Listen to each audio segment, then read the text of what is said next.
ഏതൊരു കുഞ്ഞും ഈ ലോകത്ത് ഏറ്റവും സുരക്ഷിതരായിരിക്കുന്നത് തൻ്റെ പിതാവിൻ്റെ തണലായിരിക്കും. എന്നാൽ കാൺപൂരിൽ നിന്നുള്ള ഈ വാർത്ത കേട്ടാൽ ആ വിചാരം പോലും നമുക്ക് നഷ്ടപ്പെടും. 11 വയസ്സുള്ള തൻ്റെ ഇരട്ട പെൺമക്കളെ കഴുത്തറത്തു കൊന്ന ഒരച്ഛൻ്റെ കഥ.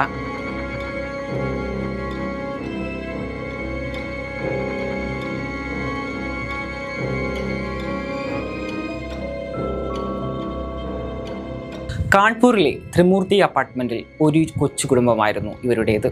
ശശിരഞ്ജൻ മിശ്ര എന്നൊരു മെഡിക്കൽ റെപ്രസെൻറ്റേറ്റീവ്, ഭാര്യ രേഷ്മ, 3 മക്കൾ. 2014 പ്രണയിച്ച് വിവാഹിതരായവരാണ് ഇവർ.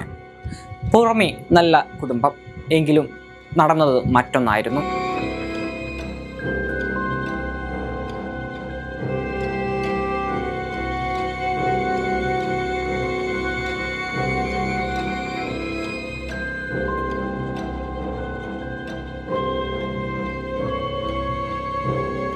വിവാഹം കഴിഞ്ഞ് കുറച്ചു നാളുകൾക്ക് ശേഷം ശശിരഞ്ജന്റെ സ്വഭാവം മാറി തുടങ്ങി.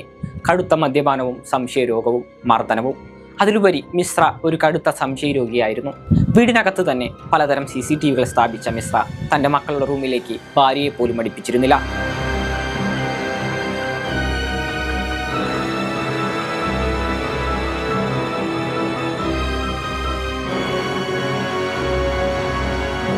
ആ സംഭവ ദിവസം രാത്രി എല്ലാം സാധാരണ പോലെയായിരുന്നു. എന്നാൽ മിശ്ര നേരത്തെ തന്നെ കൊലപാതകം പ്ലാൻ ചെയ്തിരുന്നു. ഉറങ്ങാൻ പോകുന്നതിന് മുൻപ് ഇരട്ട പെൺമക്കൾക്ക് ഉറക്ക ഗുളിക നൽകി ഉറക്കാൻ കിടത്തി. കുട്ടികൾ പൂർണ്ണമായി ഉറങ്ങിയെന്ന് ഉറപ്പുവരുത്തിയ ശേഷം കത്തി ഉപയോഗിച്ച് രണ്ടുപേരുടെയും കഴുത്തറക്കുകയായിരുന്നു.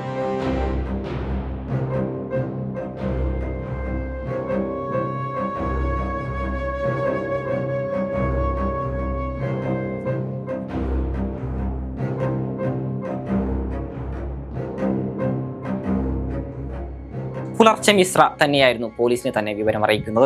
പോലീസിന്റെ കണ്ടെത്തലിൽ ഡെപ്യൂട്ടി കമ്മീഷണർ പറഞ്ഞത് ഇങ്ങനെയാണ്: രക്തത്തിൽ കുളിച്ചു കിടക്കുന്ന കുഞ്ഞുങ്ങളെ പോലീസിന് കാണിച്ചു നൽകിയതും അദ്ദേഹം തന്നെ.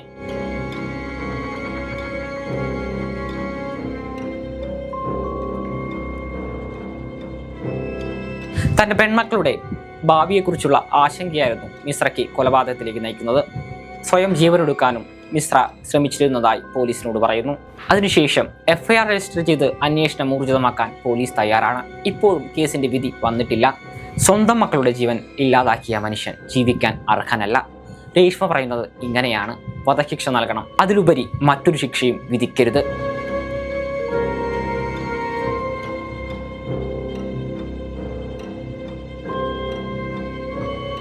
മാനസികരോഗമെന്ന പേരിൽ നടക്കുന്ന കൊലപാതകങ്ങളിൽ ഒന്നു മാത്രമാണ് മിശ്രയുടെ കഥ. ഇനിയും ഇന്ത്യയിൽ ഈ നിമിഷവും നടക്കുന്ന കൊലപാതകങ്ങൾക്ക് അറുതി വരുത്താൻ പോലീസും ഉദ്യോഗസ്ഥരും തയ്യാറാകണം. അതിന് നമ്മൾ ഓരോരുത്തരും പ്രയത്നിക്കണം.